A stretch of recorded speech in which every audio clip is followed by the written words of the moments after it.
جمال الوجود بذكر الإله.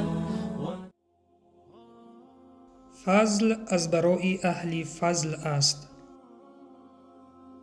به نام عزت پاک با عرض سلام و ادب و احترام، رسول اکرم صلی الله علیه و سلم در حلقه صحابگان خود نشسته بودند و آن جماعه به سخنهای گوهربار آن حضرت گوش می دادند.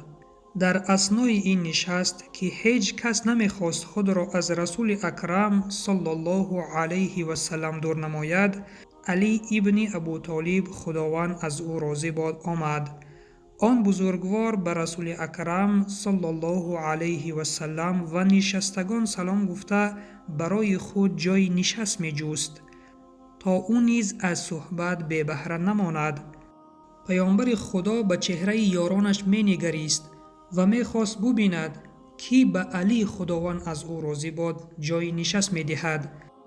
در این حلقه حضرت ابوبکر خداوند از او راضی باد در طرف راست رسول اکرم صلی الله علیه و سلم نشسته بودند و وقتی دیدند که علی خداوند از او راضی باد از این طرف و آن طرف جای نشست می کابد، به علی خداوند از او راضی باد خطاب کرده گفتند: اینجا بیا ای ابوالحسن، و او را میان خود و رسول اکرم صلی الله علیه و سلم شناندند.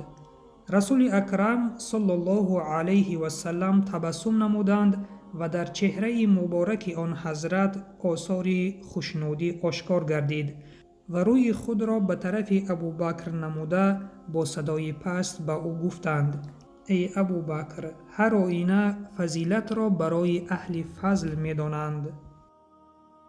بله برادر و خواهر ایمانیم، درباره فضیلت حضرت ابوبکر چقدر که سخن نکنیم این هم باز کم است و چیزی مهم از این درس ها آن است که از حیات این شخص بزرگ ما باید درس بگیریم. و سلام بر آن شخصانی که راه هدایت را پیش گرفتند.